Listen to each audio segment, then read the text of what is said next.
ನಮಸ್ತೆ ಗೆಳೆಯರೆ.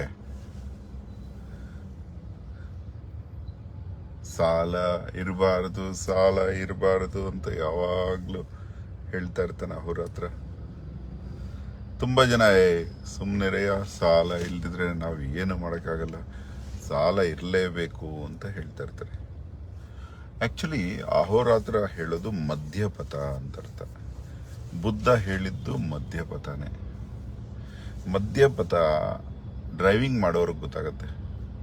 ಟರ್ನ್ ಮಾಡಬೇಕಾದ್ರೆ ನೀವು ಒಂದು ವೇಳೆ ಸೆಂಟ್ರ್ ಲೈನ್ ಇರುತ್ತಲ್ಲ ರೋಡಲ್ಲಿ, ಆ ವೈಟ್ ಲೈನ್ ಅದ್ರ ಮೇಲಿದ್ರೆ ಸ್ಟೇರಿಂಗ್ ತಿರುಗಿಸೋಬೇಕಾನೇ ಇಲ್ಲ, ಅದಷ್ಟಕ್ಕದೇ ನೀಟಾಗಿ ರೋಡಲ್ಲೇ ಹೋಗುತ್ತೆ. ಅದನ್ನು ಮಧ್ಯಪಥ ಅಂತಾರೆ. ಮಧ್ಯಪಥದಲ್ಲಿರೋರು ಸ್ಟೇರಿಂಗ್ ಕಂಟ್ರೋಲು ಬೇಕಾಗಿರಲ್ಲ. ಯೂಶಲಿ ನೀವು ಡ್ರೈವರ್ ಆಗಿದ್ರೆ ನೀವು ಅಧ್ಯಯನ ಮಾಡಿ ನೋಡಿ. ಆದರೆ ಮಧ್ಯದಲ್ಲಿ ಇರೋಕ್ಕಾಗಲ್ಲ ಡ್ರೈವಿಂಗಲ್ಲಿ. ಲೆಫ್ಟ್ ಪಾತ್ ಒಂದಿರುತ್ತೆ, ರೈಟ್ ಪಾತ್ ಒಂದಿರುತ್ತೆ. ಅದೇನಿರಲಿ, ಜೀವನದ ಪ್ರತಿಯೊಂದಕ್ಕೂ ಮಧ್ಯಪಥ ಅಂತಿರುತ್ತೆ. ಏನಂದರೆ,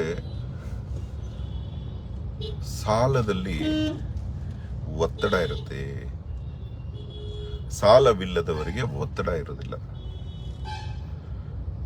ಸಾಲವಿಲ್ಲದವರಿಗೆ ಶಾಂತಿ ಇರುತ್ತೆ, ಸಾಲವಿರುವವರಿಗೆ ಶಾಂತಿ ಇರೋದಿಲ್ಲ.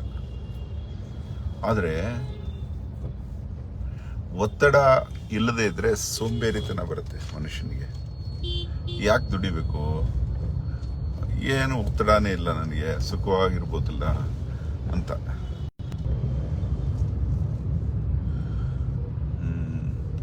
ಒತ್ತಡವೂ ಇರಬೇಕು, ಶಾಂತಿನೂ ಇರಬೇಕು. ಹಾಗೆ ನಡೆಯೋದನ್ನ ಮಧ್ಯಪಥ ಅಂತ ಕರೀತಾರೆ. ಒತ್ತಡವೂ ಬೇಕು, ಶಾಂತಿಯೂ ಬೇಕು. ಹೀಗೆ ನಡೆಯುವುದನ್ನ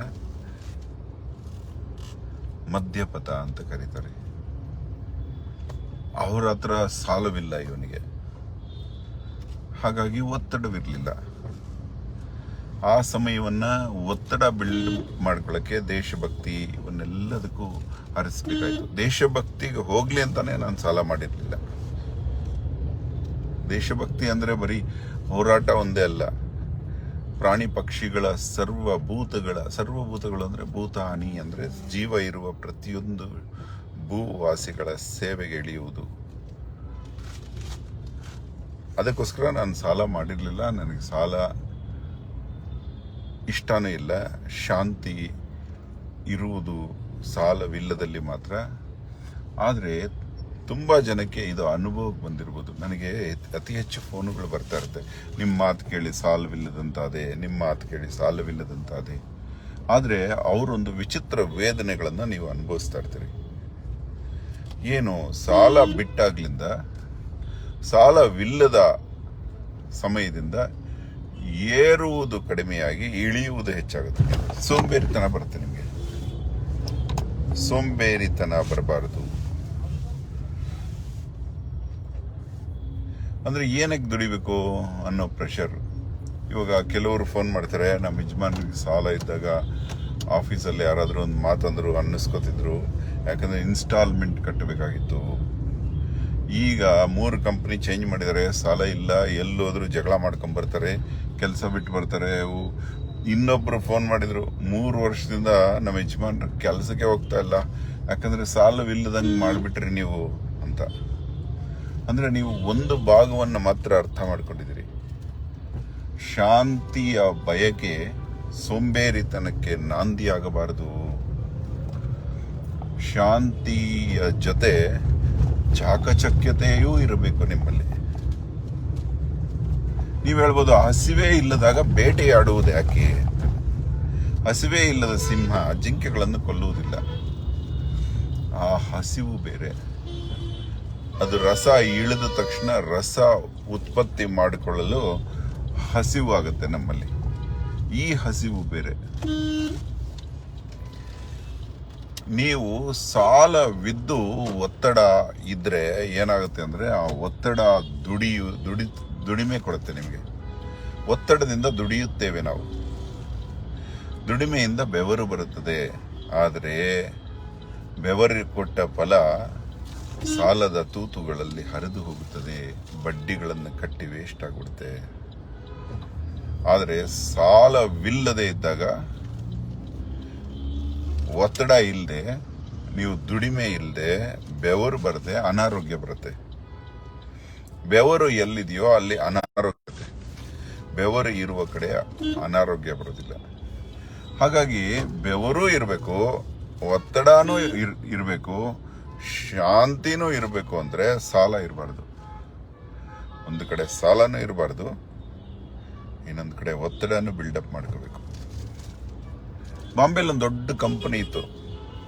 ಆ ಕಂಪನಿ ಮಾಲೀಕ ಪ್ರತಿ ತಿಂಗಳು 4 ಕೋಟಿ ರೂಪಾಯಿ ಆಸ್ತಿ ತಗೋತಿದ್ದ. ಲೋಕಲ್ ಟ್ರೈನಲ್ಲಿ ಮೇಲ್ಗಡೆ ಕಂಬಿ ಹಿಡ್ಕೊಂಡು ಸೀಟ್ ಸಿಗದೆ ಪರದಾಡ್ತಿದ್ದಂತಹ ಕೊರಿಯರ್ ಬಾಯ್ ಆಗಿದ್ದ.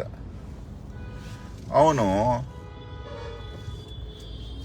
ಇವನ ಸಹವಾಸಕ್ಕೆ ಬಂದಾಗ್ಲಿಂದ ಕೋಇನ್ಸಿಡೆನ್ಸು, ಅನುಸಂಧಾನವೋ ಏನೋ ತುಂಬಾ ಬೆಳೆದ್ಬಿಟ್ಟ. ಟಾಪ್ ಕಂಪನಿಗಳಲ್ಲಿ ಒಂದಾಯ್ತು. ಮನೆ ಮುಂದೆ ಪ್ರಪಂಚದ ತುಂಬಾ ಐಷಾರಾಮಿ ಕಾರುಗಳ ಜೋಡಣೆ. ತಿಂಗಳಿಗೆ 4 ಕೋಟಿ ರೂಪಾಯಿ ಅಷ್ಟು ಪ್ರಾಪರ್ಟಿ ಖರೀದಿ ಮಾಡ್ತಿದ್ದ, ಸಾಲ ಮಾಡ್ತಿದ್ದ. ಆ ಒತ್ತಡಕ್ಕೆ ಕೆಲಸ ಮಾಡ್ತಿದ್ದ. ಇವನ ಸಹವಾಸದಲ್ಲಿ, ಇವನ ರಿಸರ್ಚ್ ಅಲ್ಲಿ ಅವನು ಕಡೆಗೆ ಸಾಲವಿಲ್ಲದಂತಾದ, ಆದರೆ ಪ್ರಾಪರ್ಟಿ ಕೊಳ್ಳದಂತಾದ. ಒತ್ತಡನೇ ಇರ್ತಿರ್ಲಿಲ್ಲ. ಆಫೀಸಿಗೆ ಲೇಟ್ ಆಗೋಗೋದು. ಮೊದಲು ಆಫೀಸ್ಗೆ ಬೆಳಗಿನ ಜಾವ 3 ಗಂಟೆಯಲ್ಲಿ ಹೋಗಿ ಕೂತ್ಕೋತಿದ್ದ, ರಾತ್ರಿ 12 ಗಂಟೆಗೆ ಮನೆಗೆ ಬರ್ತಿದ್ದ. ಸೂರ್ಯನನ್ನೇ ನೋಡದ ದಿನಗಳು. ಕಡೆಗೆ ಅವನ ಆಫೀಸ್ಗೆ ಬೆಳಗ್ಗೆ 12 ಗಂಟೆಗೆ ಹೋಗ್ತಿದ್ದ, ಮಧ್ಯಾಹ್ನ 3 ಗಂಟೆಗೆ ಮನೆಗೆ ಹೊಟ್ಟೋಗ್ತಿದ್ದ. ಒತ್ತಡ ಇಲ್ಲ, ಬೆಳವಣಿಗೆ ಕಡಿಮೆ ಆಗೋಯ್ತು. ಮತ್ತೆ ನನ್ನ ಹತ್ರ ಬಂದು, ನೀನು ಶಾಂತವಾಗಿದೆಯಾ, ಸಾಲವಿಲ್ಲದೆ? ನಾವ್ಯಾಕೆ ಶಾಂತಿ ಇಲ್ಲ, ಇವಾಗ ಏಳಿಗೆ ಇಲ್ಲ ಬಿಸ್ನೆಸ್ಸಲ್ಲಿ ಅಂತ ಕೇಳಿದ. ಆವಾಗ ಅವನಿಗೆ ಹೇಳಿದ್ದು, ಅವನು ಯಾವ ರೀತಿ ಸಾಲ ಮಾಡ್ತಿದ್ದ, ಸಾಲ ತೀರಿಸ್ತಿದ್ದ, ಇಂಟ್ರೆಸ್ಟ್ ಬ್ಯಾಂಕುಗಳಿಗೆ ಕಟ್ತಿದ್ದ, ತಾನೆಷ್ಟು ದುಡಿಮೆ ಆಗಿದೆಯೋ ಅಷ್ಟು ದುಡಿತಿದ್ದ ಬ್ಯಾಂಕುಗಳಿಗೆ. ಆಗ ಅವನಿಗೆ ಹೇಳಿದೆ, ಒಂದು ಕೆಲಸ ಮಾಡೋಣ, ನಿಮ್ಮ ಕಂಪನಿದೆ ಒಂದು ಬ್ಯಾಂಕ್ ಅಂತ, ಒಂದು ಆರ್ಟಿಫಿಷಿಯಲ್ ಬ್ಯಾಂಕ್ ಕ್ರಿಯೇಟ್ ಮಾಡೋಣ. ಅದರಲ್ಲಿ ದುಡಿಮೆ ಬೇಕು ಅಂದ ನಿಮ್ಮನ್ನ ಎಂಪ್ಲಾಯೀಸ್ ಕೂಡ ಹಣ ಇಡ್ಲಿ, ಅದರಿಂದಾನೇ ನಾವು ಸಾಲ ತಗೊಂಡು ಬೆಳವಣಿಗೆ ಆಗೋಣ. ಅದಕ್ಕೆ ದುಡ್ಡು ಕಟ್ಟೋಣ. ಅಂದ್ರೆ ನಿನ್ ದುಡ್ಡು ನಿನಗೆ ಬೆಳೆಸೋದು. ಮತ್ತೆ ಅದನ್ನು ಮಾಡೋಕೆ ಹೋದ್ಮೇಲೆ ಅವನು ಮಲ್ಟಿಪಲ್ ಟೈಮ್ಸ್ ಇಂಪ್ರೂವ್ ಆಗ್ಬಿಟ್ಟ. ಇದ್ರೆ ಒಂದು ಜೀವನ ಹೇಗೆ ಸೃಷ್ಟಿ ಮಾಡ್ತಾನೋ ಹಾಗೆ ಕೂಡ ಅದನ್ನು ಅನುಭವಿಸ್ಲಿಕ್ಕೆ ಬಿಡಬೇಕು ಅಲ್ವಾ? ಏನೋ ಬರೆದಿದ್ದಾರೆ ಶ್ರೀನಿವಾಸ್, ಏನು ಬರೆದಿದ್ದಾರೆ? ಹೊತ್ತುಕೊಂಡು ಹೋದ್ರೆ ಏನು ಹೇಳಲಿ, ಇನ್ಯಾರನ್ನ ನಂಬಲಿ, ಸ್ವಲ್ಪವಾದರೂ ಜೀವನ ಸುಖಿಸ್ಲಿ ಬಿಡಬೇಕಲ್ವೇ? ಇತ್ತೀಚಿನ ಹಲವು ಉದಾಹರಣೆಗಳನ್ನು ನೋಡಿ ಮತ್ತು ನನ್ನ ಆತ್ಮೀಯ ಅಗಲಿಕೆಯಿಂದ ತುಂಬ ಬೇಸರವಾಗಿದೆ.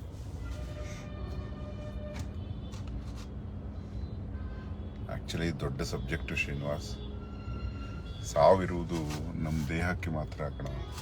ಅಗಲಿದ ಆ ಮಿತ್ರನಿಗೆ ಸಾವಿಲ್ಲ, ಇಮ್ಮಿಡಿಯೇಟ್ಲಿ ಇನ್ನೊಂದು ದೇಹಕ್ಕೆ ಸೇರ್ಕೊಂಡಿರ್ತಾನೆ. ಇದಕ್ಕೆ ನೀನು ತುಂಬ ಅಧ್ಯಯನ ಮಾಡಬೇಕು.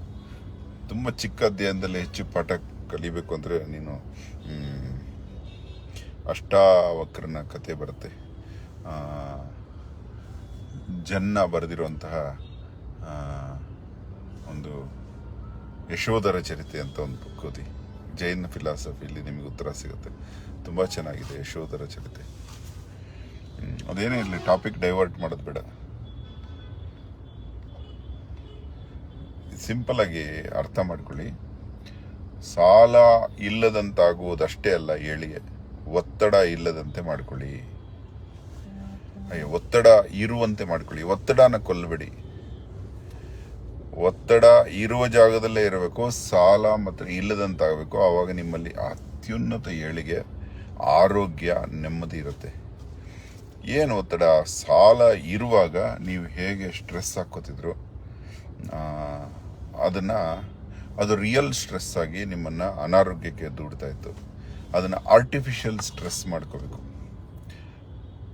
ಮತ್ತು ಇನ್ನೊಂದೇನೆಂದರೆ, ನಾನು ಸಾಲವಿಲ್ಲದಂತಾದಾಗ ಮೊದಲು ತೊಂದರೆ ಆಗೋದು ನಮ್ಮ ಕುಟುಂಬಕ್ಕೂ ಪ್ರೆಷರ್ ಇರೋದಿಲ್ಲ, ಒತ್ತಡ ಇರೋದಿಲ್ಲ. ಅವಾಗ ಅವರು ಒತ್ತಡ ಇಲ್ಲದಂತಾಗಿ ಅವ್ರು ಇನ್ನಷ್ಟು ಡೇಂಜರಸ್ ಝೋನ್ಗೆ ಹೋಗ್ತಾರೆ. ಒಂದು ತಂದೆ ತಾಯಿಗಳ ಒತ್ತಡನೇ ಅನೇಕ ಮಕ್ಕಳನ್ನ ಮೇಲಕ್ಕೆ ತಂದಿರೋದು. ತಂದೆ ತಾಯಿಗಳಿಗೆ ಒತ್ತಡ ಇಲ್ಲದೆ ಇದ್ದಾಗ ಮಕ್ಕಳು ತುಂಬ ಲೇಸಿ ಆಗ್ತಾರೆ. ಒಬ್ಬೊಬ್ರಿಗೊಂದೊಂದು ರೂಮ್ ಸಿಗೋದು, ದುಡಿಮೆ ಏನಕ್ಕೆ ಅನ್ಕೊಳ್ಳೋದು, ಅಲ್ಲಾಳ್ ಟಪ್ಪಾಲ್ಗಿರಿ ಮಾಡೋದು. ನಿಮಗೆ ಗೊತ್ತಾಗೋ ಅಷ್ಟೊತ್ತಿಗೆ ಮನೆ ಮುಳುಗೋಗ್ಬಿಟ್ಟಿರುತ್ತೆ. ನಾವೇನಾದರೂ ಅಚೀವ್ ಮಾಡಬೇಕು ಅನ್ಸೋದೆ ನಮ್ಮ ತಂದೆ ತಾಯಿಗಳೇ ನೆಲವಿಲ್ಲದೆ ಇದ್ದಾಗ. ಒತ್ತಡ ಇಲ್ಲದೆ ಇದ್ದಾಗ ಎಷ್ಟು ದುರಹಂಕಾರ ಬರುತ್ತೆ ಜನಕ್ಕೆ ಅಂದರೆ, ನಿಂತ ಭೂಮಿಯ ಮೇಲೆ ಯುದ್ಧ ಘೋಷಣೆ ಮಾಡ್ತಾರೆ, ನಿಂತ ರೆಂಬೆಯನ್ನು ಕಡಿಯಲು ಹೋಗ್ತಾರೆ, ಇಷ್ಟ ಬಂದಂಗೆ ಮಾತಾಡ್ತಾರೆ. ದೇವರೆಲ್ಲಿದ್ದಾನೆ, ನಾನೇ ದೇವರು ಅನ್ನೋ ಲೆವೆಲ್ಗೆ ಹೋಗ್ತಾರೆ ಒತ್ತಡವಿಲ್ಲದವರು. ಸಾಲವಿಲ್ಲದೆ ಒತ್ತಡವಿಲ್ಲದೆ ಇರೋದು.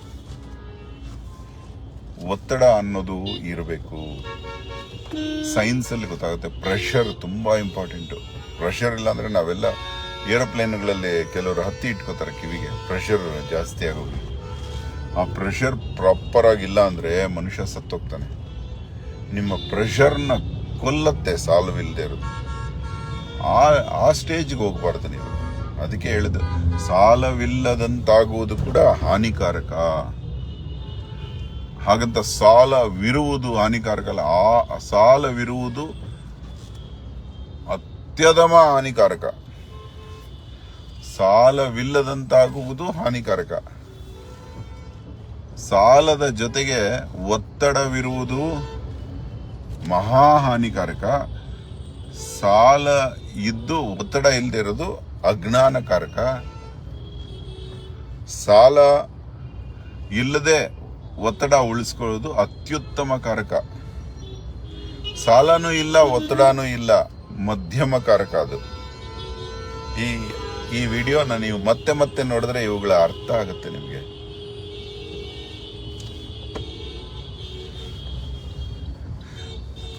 ಹಾಗಾಗಿ ಸಾಲ ಇಲ್ಲದ ಅಂತ ತಕ್ಷಣ ನೀವು ಪಾಸ್ ಆಗ್ಬಿಟ್ರಿ ಅಂತ ತಿಳ್ಕೊಬೇಡಿ.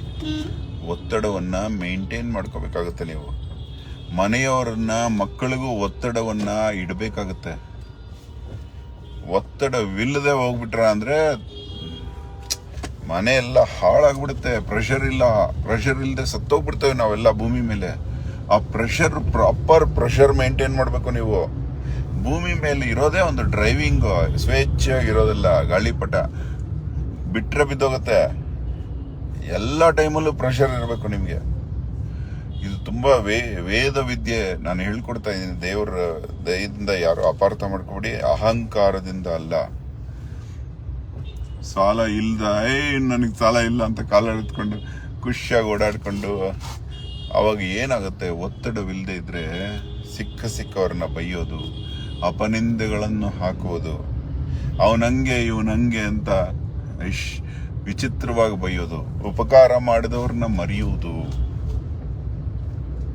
ತಾನು ಉಪಕಾರ ಮಾಡಿದ್ರು ಮಾಡಿದೀನಿ ಅಂತ ಹೇಳ್ಕೊಳ್ಳೋದು, ದುರಹಂಕಾರದ ದರ್ಪ ಮನಸ್ಸಲ್ಲಿ ತುಂಬಿಕೊಳ್ಳೋದು, ನಾಶ ಸ್ವಯಂ ನಾಶ, ಅಗ್ನಿಗೆ ಬೀಳುವುದು, ಇವೆಲ್ಲ ತುತ್ತಾಗ್ತೀರಿ. ಒತ್ತಡವಿಲ್ಲದ ವ್ಯಕ್ತಿ ಮಾಡಬಾರದ ಕೆಲಸಗಳನ್ನು ಮಾಡ್ತಾನೆ. ಸ್ವೇಚ್ಛೆಯಾಗಿ, ಅದೇ ಯಶೋಧರ ಚರಿತೆ. ಸ್ವೇಚ್ಛೆಯಾಗಿ ಒತ್ತಡವಿಲ್ಲದ ರಾಣಿ ಅಮೃತಮತಿ ಯಶೋಧರ ಅತ್ಯಂತ ವಿಶ್ವಸುಂದರನನ್ನು ಬಿಟ್ಟು ಅಷ್ಟಾವಕ್ರನ ಹಿಂದೆ ಹೋಗ್ತಾಳೆ. ಸ್ವೇಚ್ಛೆ. ಅದರಲ್ಲಿ ನಿಮಗೆ ಅನೇಕ ಜನ್ಮಗಳು ಹೇಗೆ ಸಿಗುತ್ತೆ, ಹೇಗೆ ಸತ್ತು ಮತ್ತೆ ಹುಡ್ತೀವಿ, ಇಲ್ಲಿಗೆ ಅಂತ್ಯ ಆಗೋದಿಲ್ಲ ಹೇಗೆ, ಮುಕ್ತಿ ಅಂದ್ರೇನು, ಜನ್ನ ಕನ್ನಡದ ಕವಿ ಅತಿ ಸುಂದರವಾಗಿ ವರ್ಣಿಸಿರುವಂತಹ ಕಾದಂಬರಿ ಅದು. ಅದು ತುಂಬ ಚೆನ್ನಾಗಿದೆ ಕತೆ. ಹಾಗಾಗಿ ಸಾಲ ಎಷ್ಟು ಕೆಟ್ಟ ಪದವೋ, ಒತ್ತಡ ಅಷ್ಟು ಒಳ್ಳೆ ಪದ. ಸಾಲ ಇರುವಲ್ಲಿ ಒತ್ತಡ ಇರುತ್ತೆ. ಸಾಲ ಇರದೆ ಒತ್ತಡ ಬಿಲ್ಡಪ್ ಮಾಡ್ಕೊಳ್ಳೋದನ್ನು ಕಲ್ತ್ಕೊಳ್ಳಿ. ಒತ್ತಡ ನಾವೆಲ್ಲ ಮರೆತಿರುವಂತಹ ಸಬ್ಜೆಕ್ಟ್. ತುಂಬಾ ಫಿಸಿಕ್ಸ್ ನಿಂತಿರೋದೇ ಒತ್ತಡದ ಮೇಲೆ. ಆಲ್ಟಿಟ್ಯೂಡು ಅಂದರೆ ಎತ್ತರ, ಒತ್ತಡ. ಎಷ್ಟು ಚೆನ್ನಾಗಿದೆ ನೋಡಿ. ಎತ್ತರ ಹೋದಷ್ಟು ಒತ್ತಡ ಕಡಿಮೆ. ಎಷ್ಟು ಚೆನ್ನಾಗಿದೆ ನೋಡಿ. ಎತ್ತರ ಫಿಸಿಕ್ಸಲ್ಲಿ ಬರೋದು, ಎತ್ತರ, ಒತ್ತಡ ಇವೆರಡು ಬರುತ್ತೆ. ಇದನ್ನು ಕಲ್ತ್ಕೋಬೇಕು ನೀವು, ಅದನ್ನು ಅಪ್ಲೈ ಮಾಡ್ಕೋಬೇಕು. ಯಾಕೆ ಒತ್ತಡವಿಲ್ಲದೆ ಇರೋದ್ರಿಂದ ಎಲ್ಲರೂ ಈ ಹಿಲ್ ಸ್ಟೇಷನ್ಸ್ಗೆ ಹೋಗ್ತಾರೆ. ಎತ್ತರಕ್ಕೆ ಹೋದಷ್ಟು ಒತ್ತಡ ಕಡಿಮೆ ಅಂತ. ಒತ್ತಡ ಕಡಿಮೆ ಆದಷ್ಟು ಎತ್ತರಕ್ಕೆ ಏರ್ತೀವಿ ಅಂತಲ್ಲ. ಎಲ್ಲೋದ್ರೂ ಒತ್ತಡ ಇದ್ದೇ ಇರುತ್ತೆ, ಒಂದೊಂದು ರೀತಿಯ ಒತ್ತಡ ಇರುತ್ತೆ. ಆ ಒತ್ತಡ ಇಲ್ಲದಂತಾದ್ರೂ ನಾವು ಬದುಕೋಕ್ಕಾಗಲ್ಲ. ಅತಿ ಎತ್ತರಕ್ಕೆ ಹಾರಬಾರದು, ಉಸಿರು ಕಟ್ಟಿ ಸಾಯುತ್ತೇವೆ.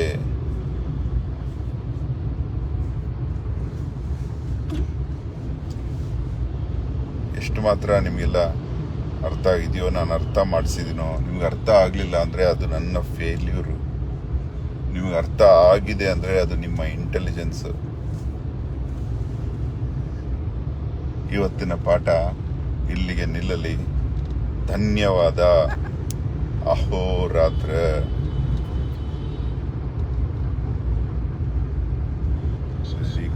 ಒಂದು ನಿಮಿಷ. ತುಂಬ ಚೆನ್ನಾಗಿದೆ ಕಾಮೆಂಟ್ಸು.